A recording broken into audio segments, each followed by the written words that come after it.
Plunder is, like I said, the demo's over there. The idea is that you run around the dungeon, collect as much treasure loot as possible in time limit, but just smashing the place up and making a mess.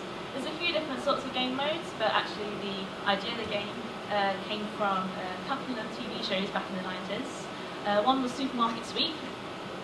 Okay, just to see how many faces light up on that one. And then the other one was Finders Keepers, which is where two, a team of kids run around the house trying to look for specific objects and just tearing the place apart. I always really wanted to play that game as a kid. So basically when coming up with the idea for this game, it's like, what do I really want to be able to do when I was a kid? Oh, I really want to play that TV show. What's the highest score in the game?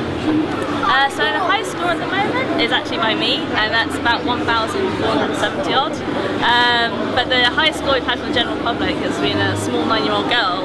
She got over 800 on it the other day at an event. Have you got any tips on how to be the best Smash Hit Plunder around? So the idea is that you've got 3 different ways to sort of collect treasure, well 4. So first of all, you can just see it on the floor and lying around. So it's just checking inside of cupboards or just underneath cabinets. Then there's another way which you discover loot, so you pick it up and some loot underneath. And then you can shake, so you can shake it with your head or touchpad, and that shakes some more out, and when you throw and smash something, it also releases a load of treasure. So as long as you're doing all 4 of those things, you get a really high score. What I find is that not so many people remember to actually shake things before they smash things. They don't get the full amount that they can possibly get from that object. Cool. Yeah, I'm learning myself, because this is my second time playing that. I think I'm trying to get around being a treasure hunter and all that. Yeah, I mean there's a thing as well.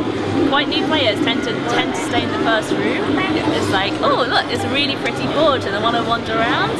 What they don't realise is it's actually quite a big dungeon. They can go out and explore. There's different things, like different events to try and trigger and all sorts. So that only really starts coming in on your second, third play. So even though, yes, we have already got the one demo here, there's actually quite a lot to do in that one demo.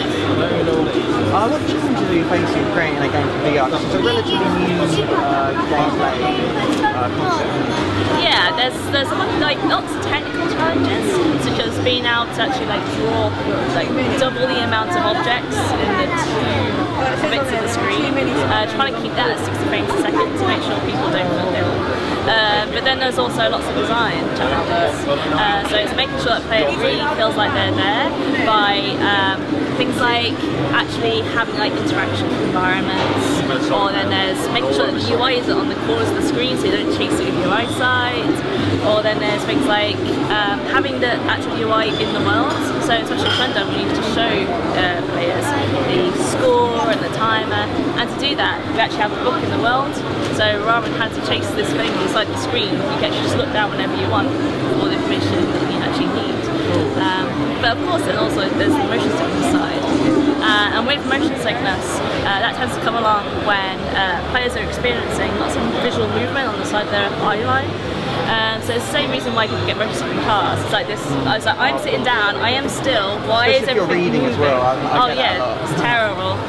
So we've basically built in quite a lot of comfort options to make sure that players don't feel like that. By just sort of teleporting them a little bit if they want to, or a different dark mode, and that's because there's a big range of players and they all have sort of different ways they can feel off. So we have actually got a demo out already, that came out last week or the week before. So that's available on the Gear VR store right now.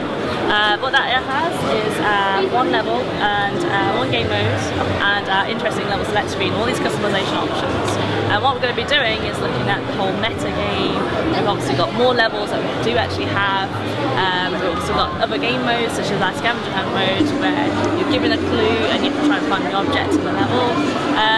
But obviously we want to be testing those before we actually roll them out onto our demo or even into our final product.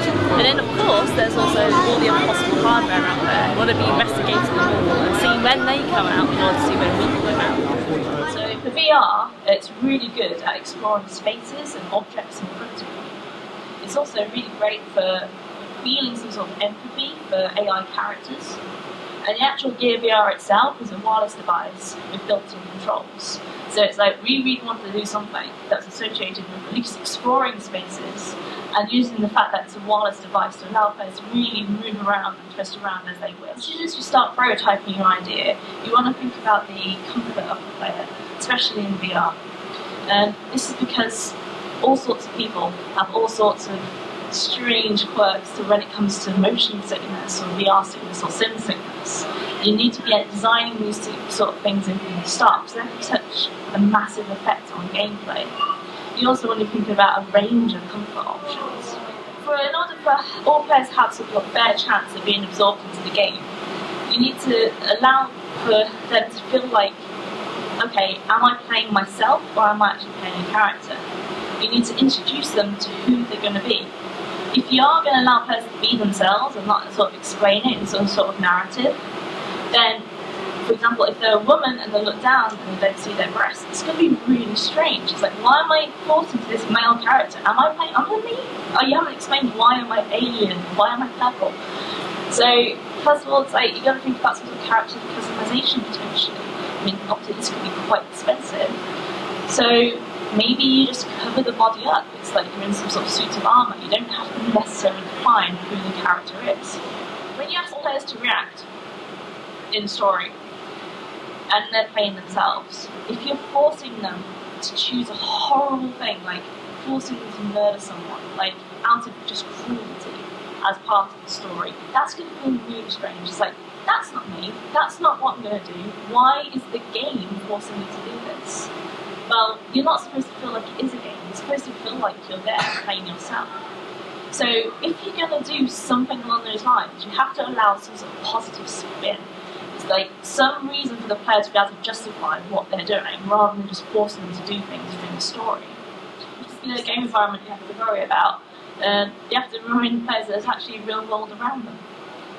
So if you're creating an active experience, you have to be aware of where that game might be played. You want to avoid some large interactions if you've got movement controllers or something. And if players have a perfect experience, they're going to lose total track of what the real time is.